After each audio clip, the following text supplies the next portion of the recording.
My dear friends and masters and gods of India and the whole world,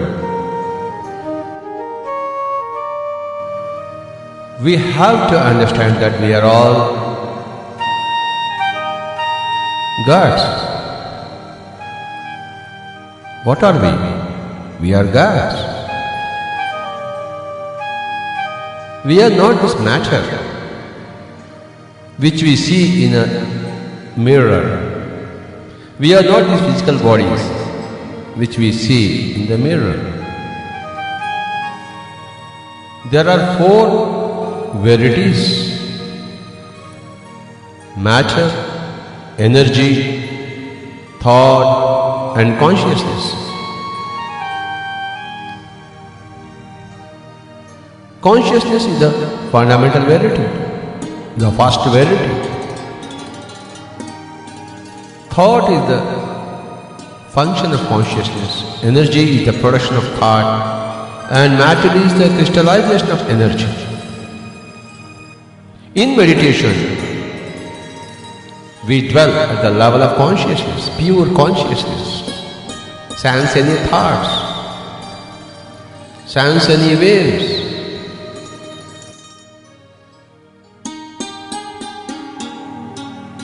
So,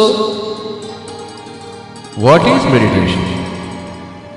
Meditation is losing your body consciousness, losing your mind consciousness, losing your intellect consciousness and dwelling in your soul consciousness. That is the purity of consciousness itself.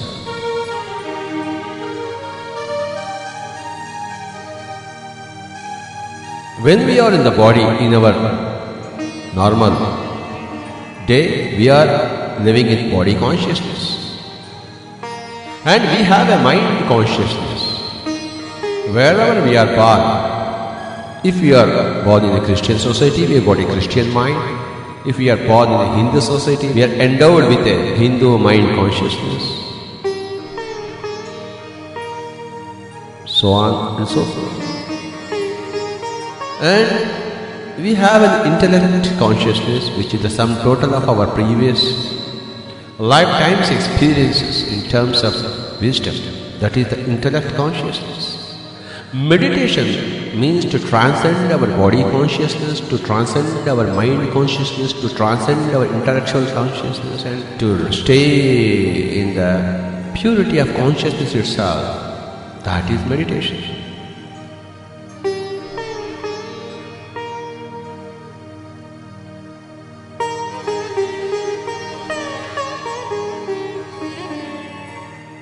When we come back from the state of meditation into our day-to-day life, our intellect consciousness becomes that much more sharper, that much more wiser.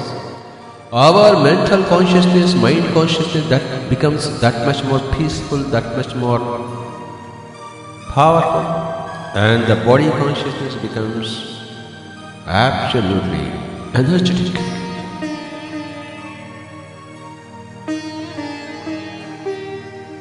My dear friends, from time to time we have to go into the state of meditation, the state of pure consciousness.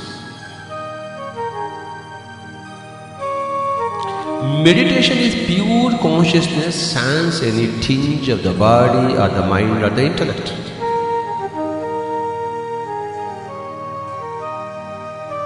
Body has got its own consciousness, the mind consciousness and the intellect consciousness. We are going to the pure consciousness, that is meditation. We have to come out of our body level activity, our mind level activity and our intellect level of activity, go into pure consciousness, that is meditation. The body has been given by the parents, the body has been taken from the parents, the mind has been given by the society, the mind has been taken from the society, the intellect is the product of our previous lifetimes. This is not the first lifetime that we are here, this is the nth lifetime. My dear friends, the sum total of the wisdom of all our lifetimes is called as intellect. The soul takes a number of incarnations. On an average, it takes about 300 to 400 incarnations. The soul is the entity. The soul is the pure consciousness out for a bout of experience, a series of bouts of experiences on the earth plane. That is what is human cycle. My dear friends, how do we understand that we are not the physical bodies, that we have got a number of lifetimes behind us and in front of us? How do we know all these things? How did Jesus Christ come to know of it? How did Lord Krishna come to know of it? How did Lord Buddha come to know of it? How? Because they have done meditation. Because they have become masters of meditation.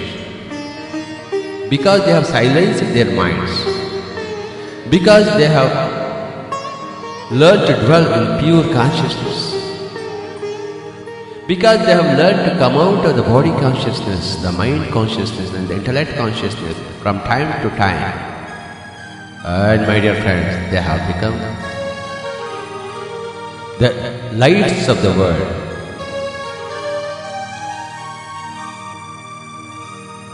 Jesus Christ is the light of the world.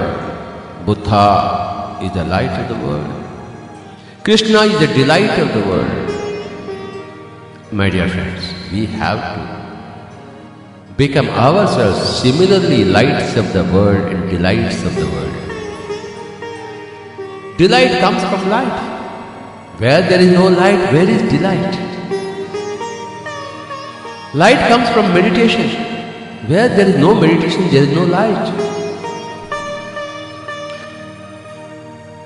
And where there is no light, there is no delight. There is dukkha in life, there is misery in life, there is tragedy in life, there is incompetence in life, there is failure in life.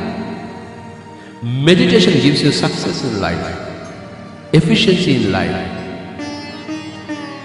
fulfillment in life, purpose in life, health in life, vigor in life, peace in life, harmony in life.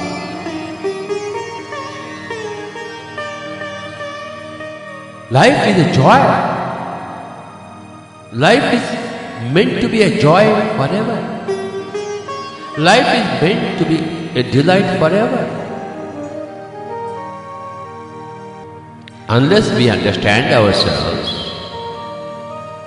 in our own true totality, how can there be joy in our lives? Sans meditation, there is no joy in life. Sans meditation, there is no peace of the mind. Lord Jesus Christ said about the peace that passeth understanding.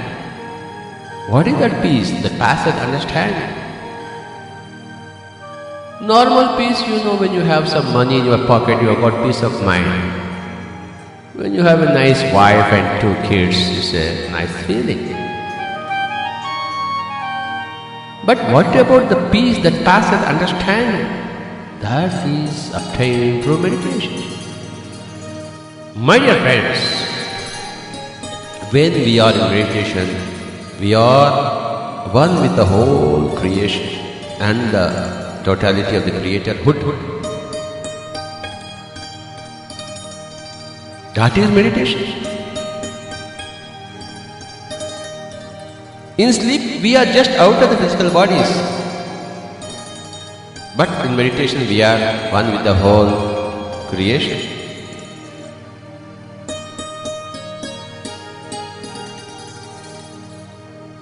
Sleep is a distant cousin of meditation.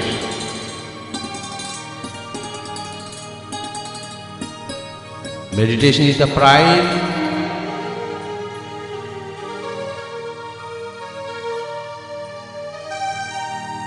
purpose of human life.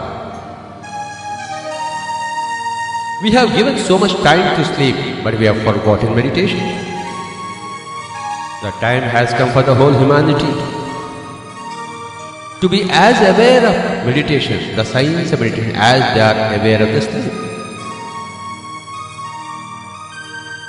The time has come for the whole humanity to be aware of the urgent need for meditation. Make it a daily part. As we go into sleep, we have to go into meditation.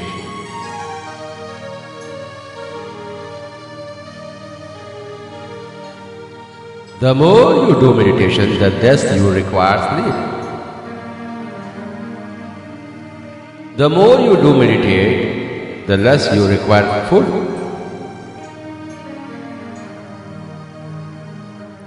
More food for consciousness is less food for the body. My dear friends, only after meditation do we understand the greatness of the physical body and the physical life.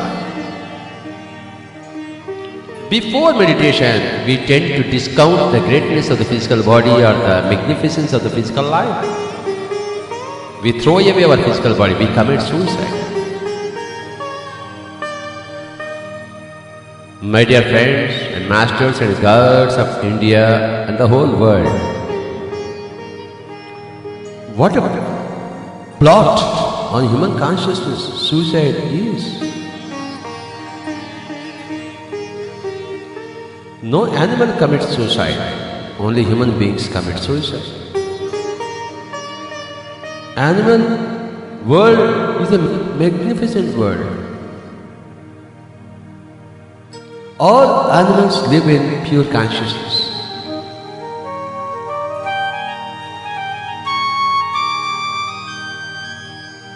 My dear friends, what is meditation?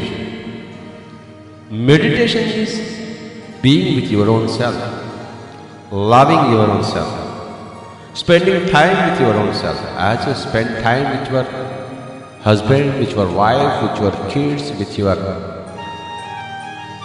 fellows, with your friends, with your neighbors, you've got to spend time with yourself. That is meditation. Every day you must sit in a corner of your own room.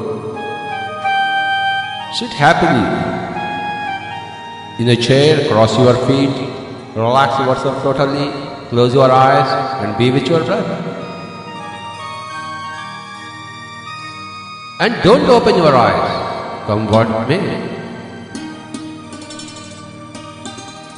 Everybody needs to meditate for as many times as possible every day. 10 minutes here, 20 minutes there, 1 hour here, 2 hours there, whenever you find time. Whenever there is no other urgent work on your agenda, meditation is the urgent need, urgent item on your day-to-day agendas list.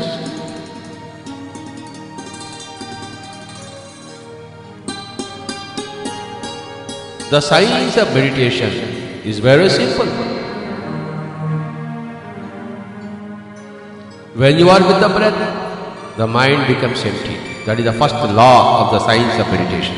There are 3 laws, my dear friends, my dear masters and my dear gods of India and the whole world. Today, you will understand the 3 laws of the science of meditation. The first law says, when you are with the breath, the mind becomes empty. My dear friends, just as there are 3 laws of motion, there are 3 laws of thermodynamics, there are 3 laws of the science of meditation. The first law says, when you are with your breath, the mind becomes empty. Breath is not a part of the body, but it is in the body. Breath is not anything material, but it is sufficiently material for you to concentrate your mind upon. Breath is an incessantly happening thing. Breath does not age. Breath is the ambassador of pure consciousness in the physical body. Breath is universal, simple, can be understood, can be grasped, can be attuned to. You have to attune yourself to the breath. When you attune yourself to the breath, the mind becomes empty. That is the first law, the first great law of this great science of meditation. There are three great laws of the science of the great science of meditation. Let me recap again, my dear friends. Meditation means silencing the mind. And how do? You begin with the breath. You don't begin with any chanting. Chanting doesn't play any part in the science of meditation. The mouth has to be kept shut. The mouth is a part of this world, it's not a part of the science of meditation.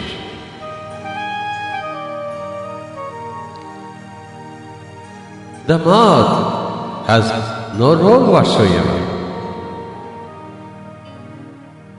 Up above the mouth, there is the nose, and within the nose, there is the breath. That's where meditation begins. That is the alpha. Breath is the alpha of the science of meditation, and the omega of the science of meditation is the third eye. My dear friends, my dear masters, my dear gods of India and the whole world, remember this point. The mouth does not play any role whatsoever. The mouth needs to be shut, sealed. Similarly, since meditation is silencing the mind, we can't have any mental image to concentrate upon. If you concentrate upon some mental image, your mind, it increases its own strength. We have to make the mind zero. So, no mental image whatsoever. No visualization. Don't keep some spot in your third eye area and try to concentrate. It's all wrong.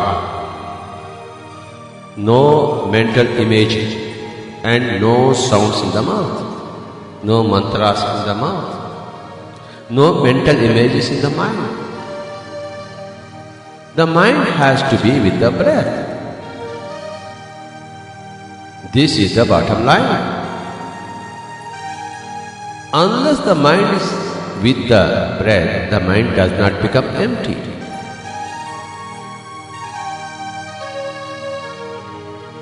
The mind has to become empty. The mind has to lose all its mental images, Hindu images, Christian images, Islamic images, communist images, atheistic images, theistic images, Buddhistic images. My dear friend, the mind has to become empty. That is meditation. And the science of meditation has got three laws, three great laws. The first law is, when you are with the breath, the mind becomes empty.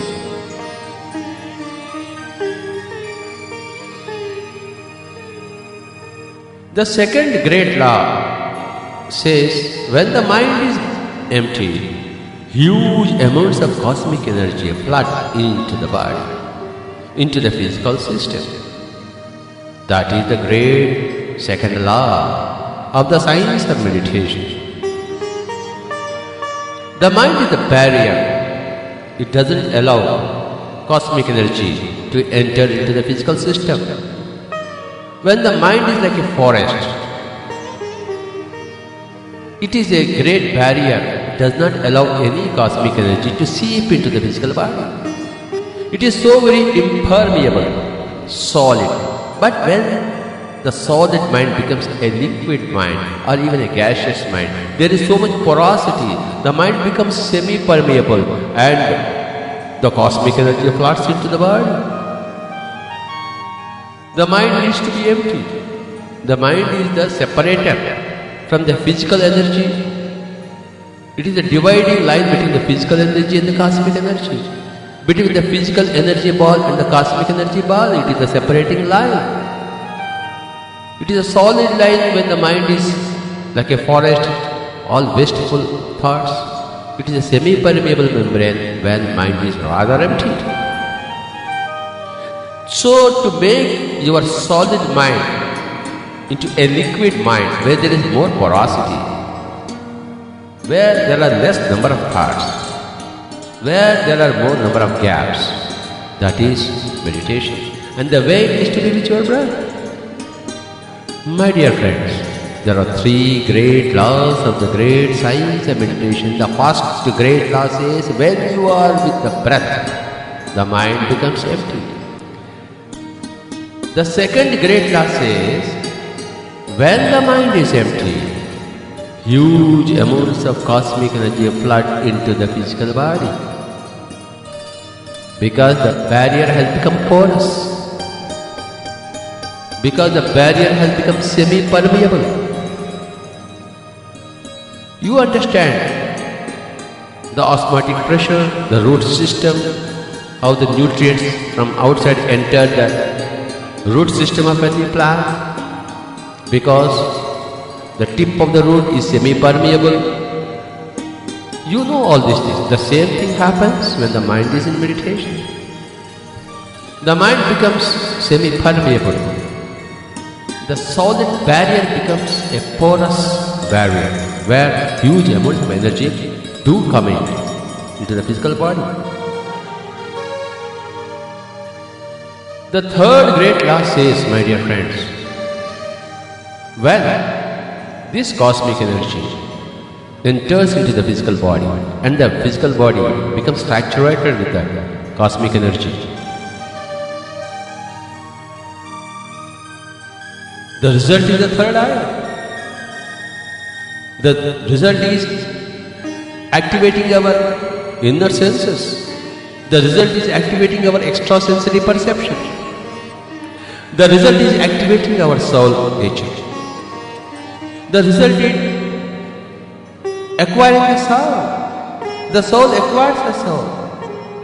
The soul has lost the soul. The paradise has been lost. The paradise is regained when the physical body is saturated with the cosmic energy. This is the great third law. To simply put it, the third law says, when the body is saturated with cosmic energy, the potential becomes kinetic.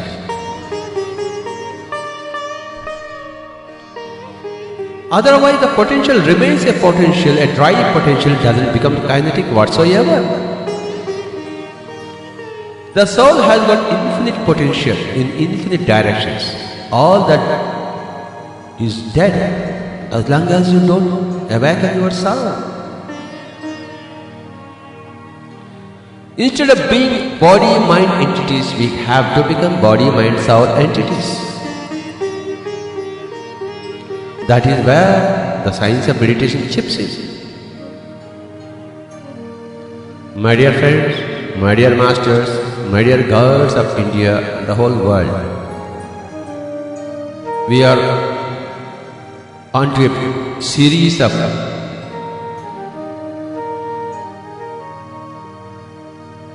wisdom lectures, experience lectures on the science of meditation.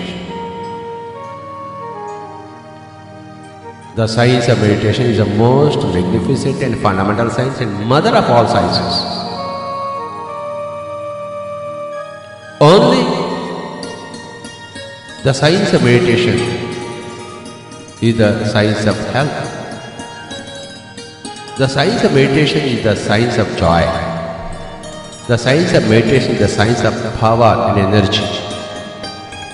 The science of meditation is the unifying science. It unifies all the divided sects of humanity.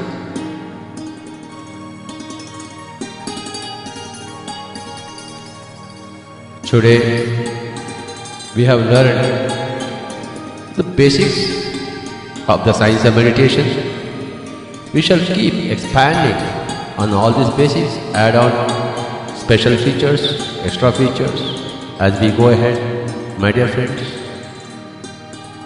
my dear masters, and my dear gods of India and the whole world. For the present, thank you very much. Thank you very much. Thank you very much.